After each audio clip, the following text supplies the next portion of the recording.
In a little district west of Washington Square, a colony of artists settled, attracted by low rents in the buildings abandoned by the companies so prosperous until the crash.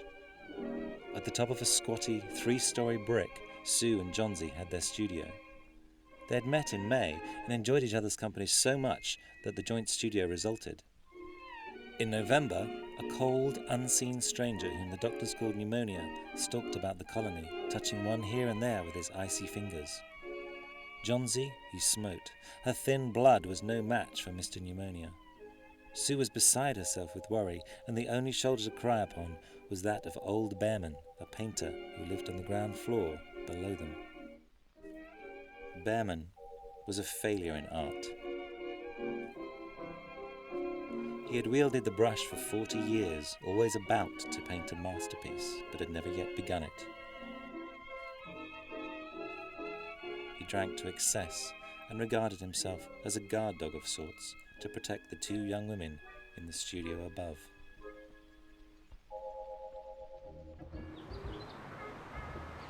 Good afternoon, Miss Susie. Good afternoon, Mr. Behrman. Any luck with your paintings today? Oh, no, nothing. Here, let me help you with your groceries. Thank you, but I think you've got your hands full enough. Oh, yeah. I schlep all this down to Washington Square and for what? Oh, my goodness sake. Thank you. Mr. Behrman, this is beautiful. Is it new? Yeah. I painted today. I could have sold it, too, for $20. What? Why didn't you? Oh, no. It's not for a woman like that. It's an art maven from Park Avenue. She only wanted to buy the painting because it matched the color of a sofa. And a yochana. Yes, but $20? $20, you want money? Be a banker. You want misery? Be a painter like me. Hey.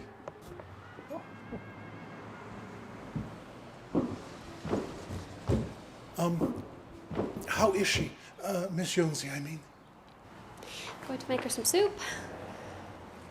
She seems to be getting worse. The doctor's on his way. Oh, such a foolish girl. Painting out in the cold like that for hours. Now, if she gets the pneumonia, perhaps dies. I'm sorry. I mean, she's such a sweet young thing. And such a talent, a gift for painting I should have. Listen, you tell her I make a prayer for her, yeah? Thank you, Mr. Behrman.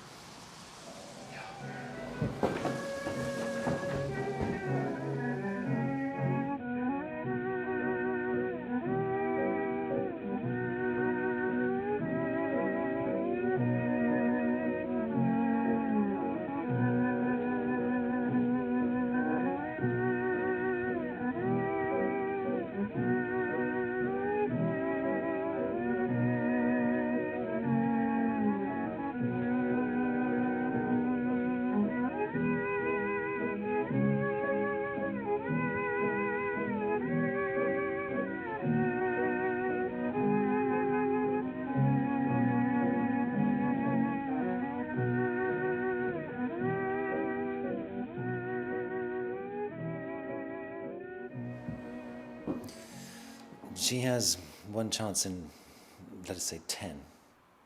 And that chance is for her to want to live. This way people have of lining up on the side of the undertaker makes the entire pharmacopoeia look silly. Your little lady has made up her mind she's not going to get well. Has she anything on her mind?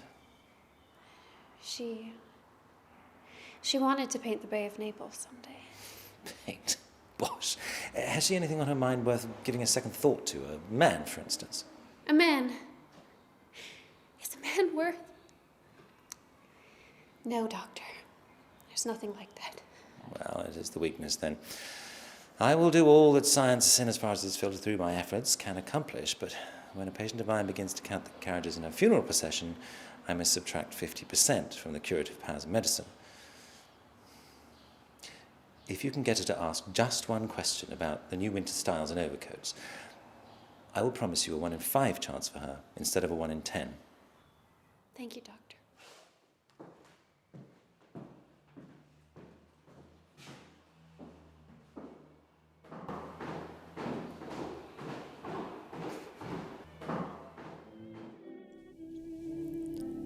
12.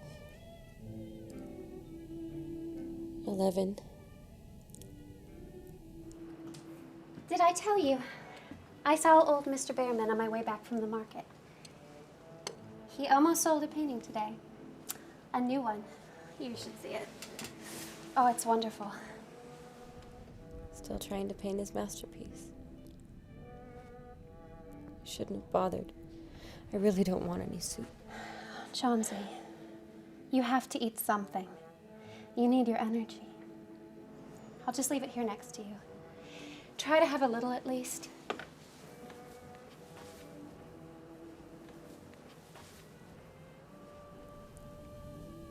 Nine. 8. 7. What is it, dear? 6. They're falling faster now. 3 days ago, there were almost 100. It made my head ache to count them, but now it's easy. Here goes another one. There are only 5 left now. 5 what, dear? Tell your Sooty. Leaves. On the ivy vine. When the last one falls, I must go too. I've known that for 3 days now. Didn't the doctor tell you? I've never heard such nonsense. What if some old ivy leaves to do with your getting well?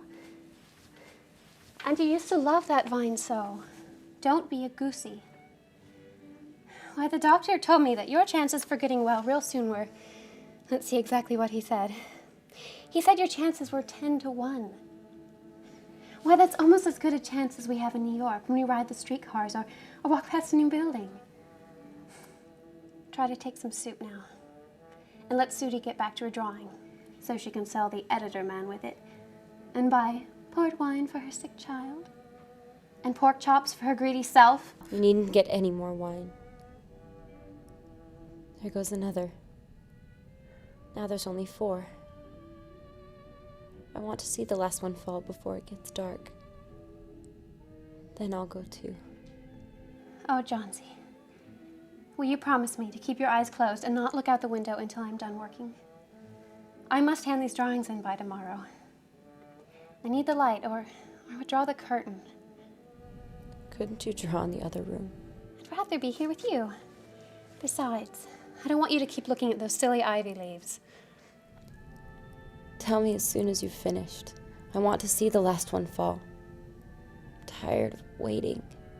I'm tired of thinking. I want to turn loose my hold of everything and go sailing down, just like one of those poor, tired leaves. Try to get some sleep. I must call Mr. Behrman up to model for a new illustration. I'll not be gone a minute. Don't try to move until I get back.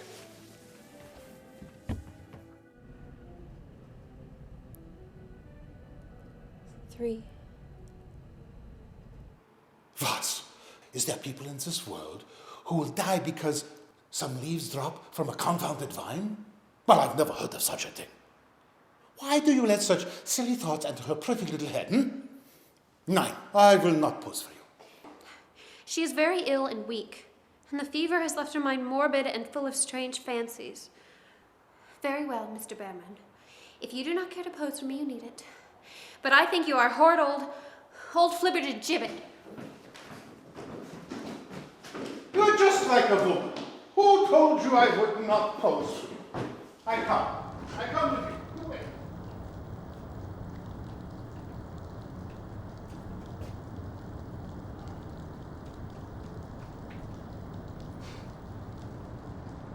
Oh, my God.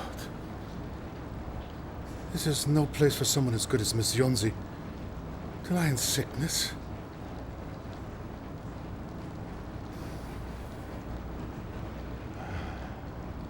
Someday I shall paint my masterpiece. Then we can all go away. Yeah. Yeah.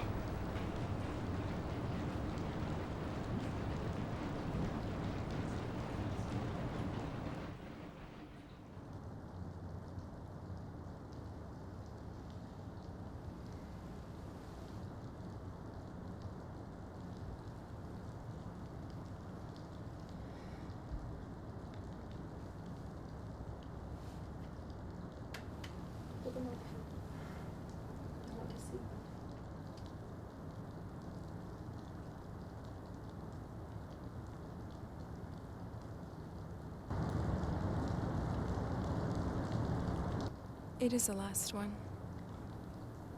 I thought it would surely have fallen during the night. I heard the wind. Today it will fall. And I will die at the same time. Think of me. If you won't think of yourself, what would I do?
Open the curtains.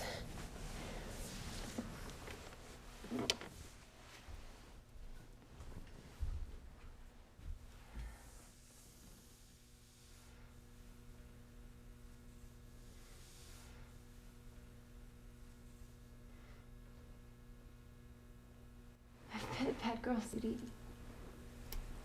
Something has made that last leaf stay there to show me how wicked I was. It is a sin to want to die. You may bring me a little soup now, and some milk with a little port wine in it, and... No, wait. Bring me a hand mirror first, and then pack some pillows about me. I'll sit up while you cook. Sudie. Someday I hope to paint the Bay of Naples. You will. You both will. Even chances. With good nursing, you'll win. Now I must return to a case I have downstairs. Behrman, his name is. Pneumonia 2. He's an old, weak man, and the attack is acute. There's no hope for him. But he goes to the hospital today to make him feel more comfortable. Thank you, Doctor. You're very welcome.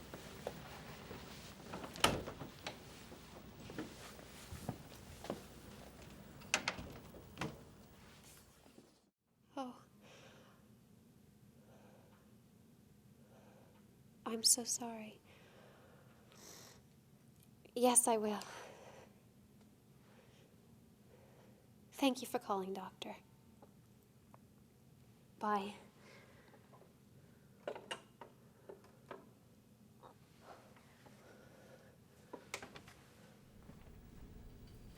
I have something to tell you, White Mouse. Mr. Behrman died of pneumonia today in the hospital. He was ill only 2 days. The janitor found him on the morning of the first day in his room downstairs, helpless with pain. His shoes and clothing were wet through and icy cold. They couldn't imagine where he'd been on such a dreadful night. And then they found a lantern still lighted, and a ladder that had been dragged from its place. Some scattered brushes and a palette with green and yellow paint mixed on it. And look out the window, dear. At the last ivy leaf on the wall. Didn't you wonder why it never fluttered or moved when the wind blew? Oh, sweetie. It's Behrman's masterpiece. He painted it there the night that the last leaf fell.